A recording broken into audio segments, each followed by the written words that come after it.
Hola chicos, ¿cómo están? Espero que se encuentren muy bien. El día de hoy vamos a comenzar con una nueva sesión de química llamada la tercera revolución de la química. Así que comenzamos. En esta sesión vamos a hablar sobre las aportaciones de dos científicos, uno llamado Linus Pauling y el otro Gilbert Newton Lewis. Como tú ya sabes y como hemos estudiado en los bloques pasados, los átomos se unen para formar estructuras más grandes y complejas, a las cuales llamamos moléculas, y que la unión de los átomos lo llamamos enlace químico. Pero, ¿te has preguntado cómo es que se dan diferentes tipos de enlaces químicos? Pues bueno, las aportaciones de estos dos científicos nos van a ayudar a descubrir ese cuestionamiento. Ahora te invito a que me acompañes a ver lo siguiente. La tercera revolución de la química. En las clases pasadas estuvimos viendo que generalmente los átomos suelen ser más estables cuando estos se encuentran unidos o enlazados a otros, a comparación de cuando se encuentran libres. En algunos casos vimos también que se iban a transferir electrones de un átomo a otro, formándose iones positivos e iones negativos, los cuales se atraen entre sí mediante fuerzas electrostáticas que se llaman enlaces iónicos. En otros casos, también vimos que se comparten electrones entre los átomos y que esto da origen a un enlace covalente.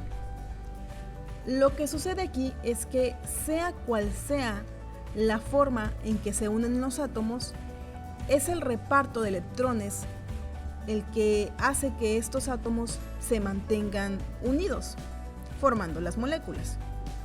Repito, cuando el reparto de electrones es desigual, es decir, que un átomo cede electrones y el otro acepta, ocurre un enlace iónico.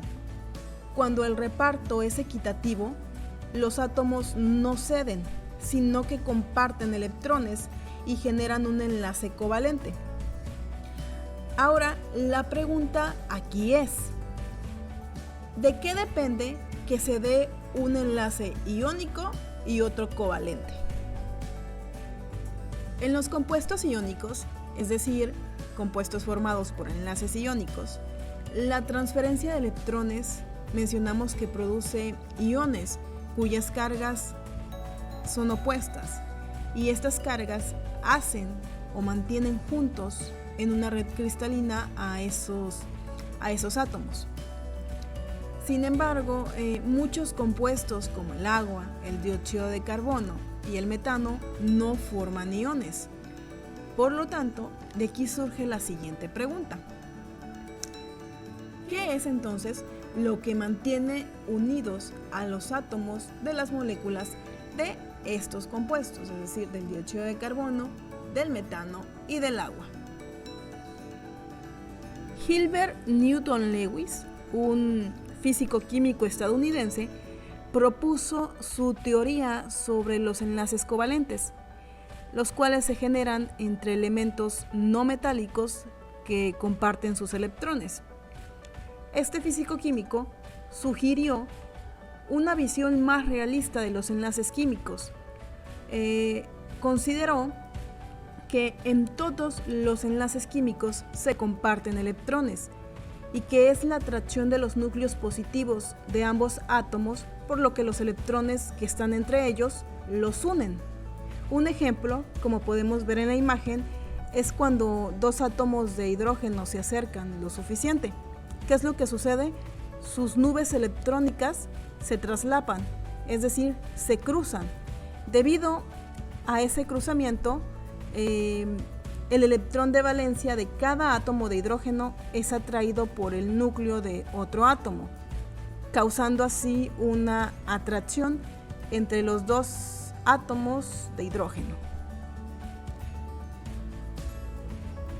Lewis también propuso que el número de enlaces de un átomo en una molécula dada es igual al número de electrones de valencia que comparte para poder alcanzar la configuración de un gas noble. Por ejemplo, cuando dos átomos comparten un par de electrones de valencia, se forma un enlace covalente sencillo, como en el caso de la molécula de cloro que vemos aquí en esta figura.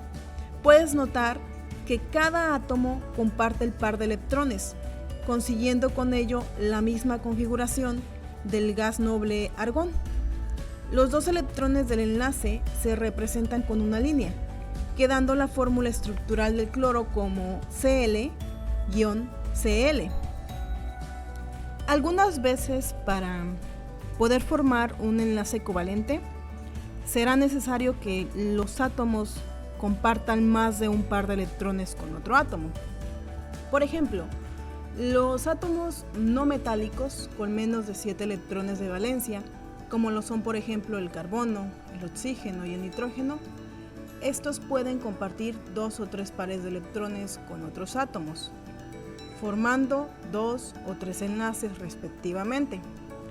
Considerando como ejemplo a la molécula de dióxido de carbono, como vemos ahí en la imagen, si cada átomo comparte un par de electrones, la estructura quedaría como se ve ahí. ¿Qué podemos notar? Podemos ver que ese ordenamiento no satisface la regla del octeto, porque el carbono cuenta con solamente 6 electrones y cada oxígeno con 7. Por tanto, la única manera en que los 3 átomos adquieran sus 8 electrones es compartiendo otro par de electrones.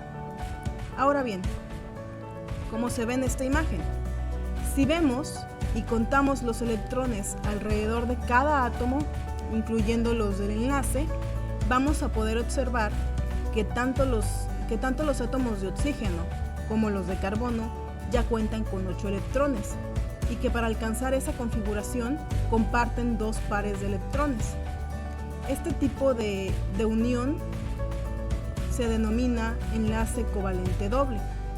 En consecuencia, la fórmula estructural del dióxido de carbono queda de la siguiente forma: oxígeno, representado por la letra O, 2 guiones que representan el enlace doble, que unen al carbono, que se representa con la C, después otros 2 guiones que representan el otro enlace doble, para unir al carbono con el otro oxígeno, que se representa con una O.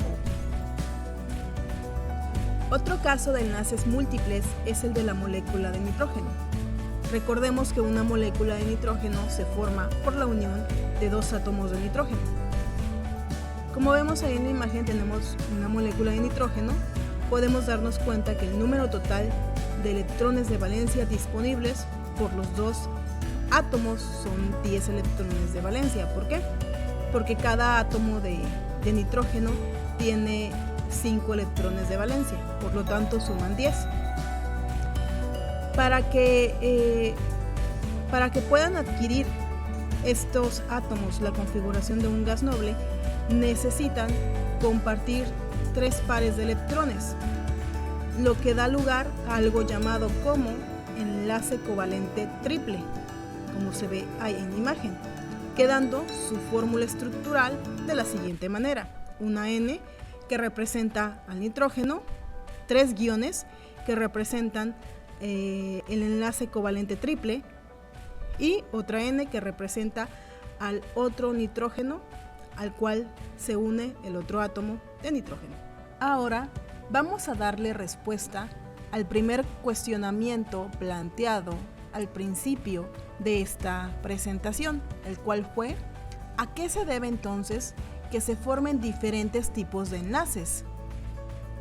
La respuesta a este cuestionamiento está en la cantidad de atracción que ejerce cada átomo sobre los electrones del enlace.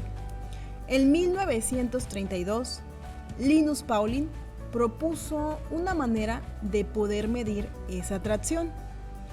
A la medida de la capacidad que tiene el átomo de una molécula para poder atraer los electrones de otro átomo con el que se está enlazando, le dio el nombre de electronegatividad. Entonces, a ver, lo que quiere decir esto es que esa atracción que ejerce cada átomo sobre los electrones del enlace se le llama electronegatividad. Y para poder distinguir cuánto es más electronegativo un átomo que otro, Linus Pauling asignó el número 3.98 para el elemento más electronegativo, que es el flúor, y determinó los valores para los otros elementos o otros átomos por comparación con el flúor. Por otro lado, si vemos esta tablita, podemos darnos cuenta que los valores de electronegatividad muestran una tendencia periódica, con algunas excepciones. La electronegatividad aumenta de izquierda a derecha en cada periodo, disminuyendo a medida que desciende en un grupo. ¿Qué significa esto?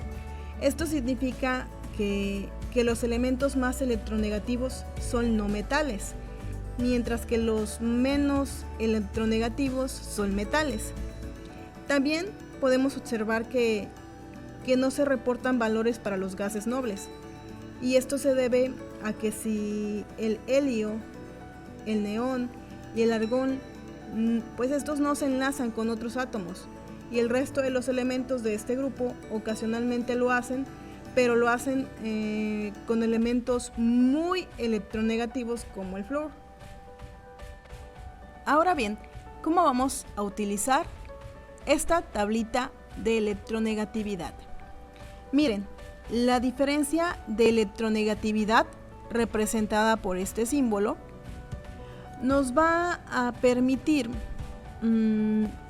predecir el tipo de enlace que presentan los átomos. Por ejemplo, cuando dos átomos enlazados son del mismo elemento, como en el caso del hidrógeno, la diferencia de electronegatividad es de 0. Por tanto, los electrones del enlace son atraídos por los dos átomos con la misma fuerza. Es decir, los electrones se comparten de forma equitativa en ambos lados. Debido a esto, los electrones van a permanecer la mayor parte del tiempo localizados a igual distancia entre los dos núcleos. Y a este tipo de enlace se le llama enlace covalente puro o no polar. Pero también se considera enlace covalente no polar cuando los dos átomos que se enlazan son de distintos elementos, pero con una diferencia de electronegatividad de 0 o menor de 0.5, como se ve ahí en el ejemplo. Pero vamos a ver que no todos los átomos comparten por igual los electrones del enlace. Y un ejemplo es el cloruro de hidrógeno. Según la escala de Pauling, el par de electrones del enlace es atraído con más fuerza por el cloro. ¿Por qué? Porque su electronegatividad es de 3.16. Es mayor a la del hidrógeno, que es de 2.20. Debido a esto es que el par de electrones compartidos se desplaza hacia el átomo de cloro y adiciona a este una carga parcial negativa, la cual se representa mediante este símbolo que vemos, mediante el símbolo delta, seguido del signo menos. En consecuencia, el hidrógeno adquiere una carga parcial positiva, por lo que adquiere o se le coloca el símbolo delta más. Entonces, el enlace así se clasifica como enlace covalente polar. ¿Por qué? Porque se generan dos polos eléctricos. En general, este tipo de enlace se va a formar cuando la diferencia de electronegatividad varía en un intervalo de 0.5 a 1.7. Por último, cuando la diferencia de electronegatividad es de 1.7 o mayor, los electrones se van a compartir pero de manera desigual.